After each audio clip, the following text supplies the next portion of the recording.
C'est quoi toi ton personnage préféré dans les Chevaliers du Zodiaque? Ah ben moi, c'est Sangoku, ça c'est clair.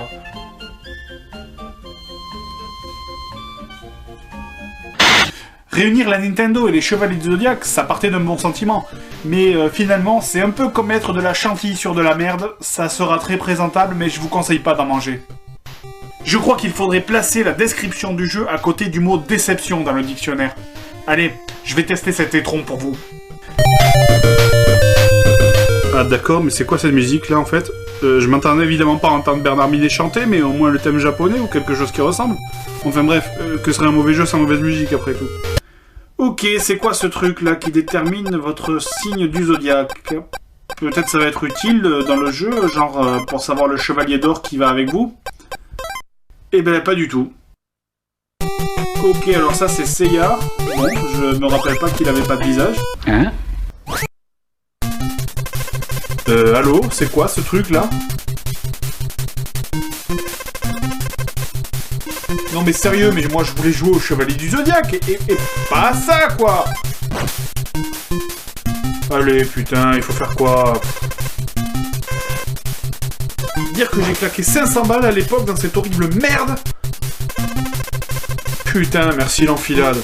Il faudra te souvenir de cette leçon, tu dois être toujours concentré, quoi qu'il arrive. En dehors de cette phase, le jeu est un side-scroller où on peut rentrer dans des bâtiments, parler à des gens pour faire avancer l'histoire, ce qui peut être des fois très ennuyeux, non tout le temps très ennuyeux en fait, surtout quand des méchants qui ressemblent à des tas de bougians viennent vous agresser.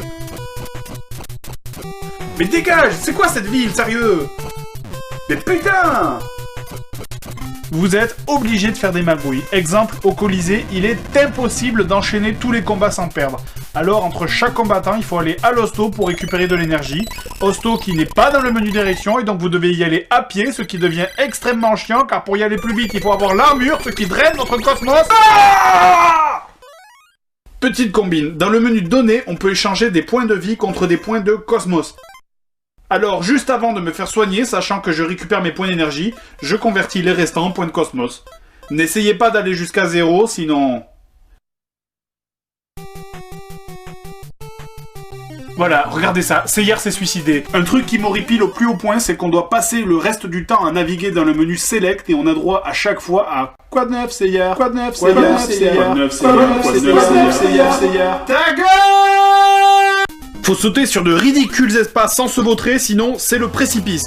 Et là, vous devez remonter tout en haut en subissant une connerie de musique en boucle qui vous agresse les oreilles, et comme si ça suffisait pas en plus, vous perdez de l'énergie.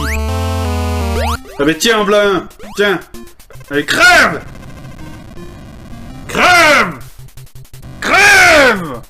Toi aussi, crève! Vous pouvez utiliser vos potes pendant les combats, mais ils sont aussi utiles qu'un pansement sur une jambe de bois. Le meilleur des persos, c'est Seiya. Les trois autres, c'est juste des putains de figurants. J'espère que tout le jeu n'est pas comme ça. Oh mon dieu, mais tout le jeu est comme ça? Mais ils sont où les combats dantesques sur de la musique épique?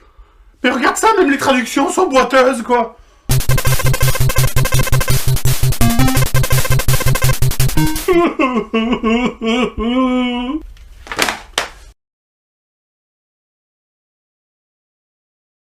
On commence cette semaine par une bonne référence franco-française. Ah, belge. Quoi? Bah, Tintin, il est belge. Attends, Moulinsart, les Dupont, c'est bon, c'est pas parce qu'il a pas une baguette béret qu'il est pas français, Tintin. Vous connaissez cet étrange sentiment qu'il va se passer quelque chose d'horrible, du genre en voyant la boîte? Mais si, vous le connaissez, c'est ce sentiment que vous allez jouer à une vraie horreur, un jeu de plateforme où vous allez sans cesse tomber dans le vide et mourir dans des endroits improbables. Eh bien, putain mon vieux, vous aviez raison. Ce jeu est comme une espèce de punition cruelle que vous vous infligeriez. On dirait un concentré de tout ce qu'il y a de pire dans les jeux de plateforme. Bien qu'au premier niveau, regardez ça. Là, je dois aller prendre la vue au-dessus de la locomotive. Mais pourtant, je peux pas y aller, je peux pas sauter assez loin. Eh bien, j'ai passé au moins 30 minutes à essayer avant de comprendre que ce petit machin qu'on voit là est en fait une plateforme sur laquelle on peut sauter. Non mais sérieux, comment t'es censé savoir que c'est une plateforme alors que ça a exactement la même tête que le reste? De retour à l'hôtel, je dois aller chercher une lettre à la réception pendant que les chiens, les cuisiniers et les femmes de ménage essaient de me tuer. Probablement le pire hôtel qui existe au monde. Et là voilà, c'est typique, voilà. Comment je passe ces cuisiniers sans me faire toucher? Je peux pas avancer au premier plan et ils sont trop grands pour sauter par-dessus. J'ai juste à passer dessus et à me faire tuer. Et en plus, voilà, ben je...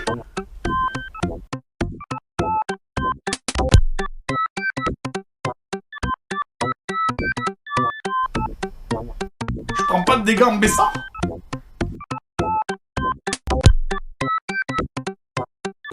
Sérieusement, c'est exactement de ça dont je veux parler. Ce jeu est un concentré de frustration et d'actions incohérentes totalement impossibles à réaliser. Et avoir évité les cuisiniers tueurs, j'arrive à l'accueil pour entendre dire qu'il a déjà confié la lettre au capitaine. Tu pouvais pas le dire avant, putain d'alcoolique. Ah, c'est peut-être le whisky. Shang est mort, quelle terrible nouvelle. Ouais, enfin, vu que t'annonces ça avec un grand sourire, ça a pas l'air de vraiment te faire chier, hein. Pourquoi est-ce que Tintin meurt frappé par une clochette? Comment une clochette qui pèse 10 putains de grammes peut tuer un homme de 25 ans? Donc je trouve un gamin qui va m'indiquer le chemin, il me demande de le suivre, il repart par là, tant mieux, c'est moins loin. Mais allez, mais il est où là? Il est allé à gauche pourtant!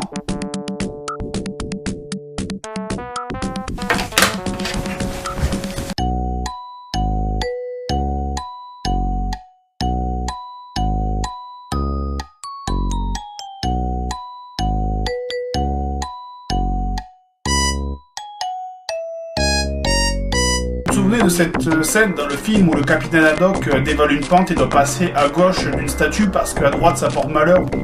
À gauche, à droite, quelle différence ça peut faire? Oh, On doit passer à gauche, Saïd, à gauche! à gauche, je peux très bien vous dis-moi!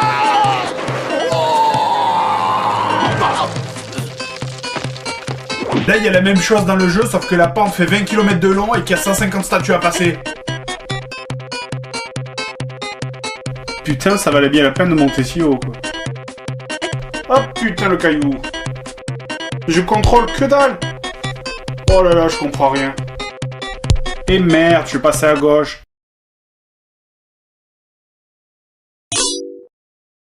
Mon dieu. Ouah, ils étaient vraiment sous crack quand ils ont codé ce jeu. Putain.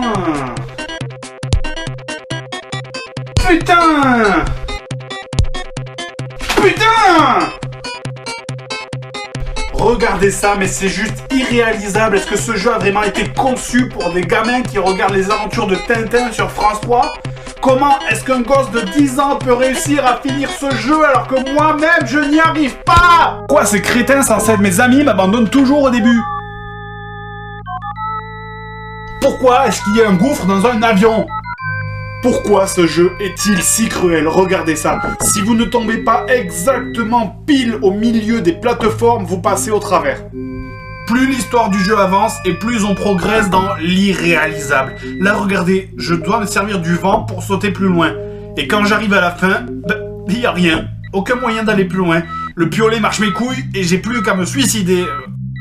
Une bien triste fin après avoir escaladé l'Himalaya. Bon, je suppose qu'il doit falloir sauter en face et décocher le piolet en même temps. Mais putain, mais pourquoi est-ce que ça doit être si dur? Mais c'est qu'un jeu, enfin, c'est pas une simulation pour pilote de chasse. Prenez la corde de la pendaison pour avoir joué à ce jeu merdique.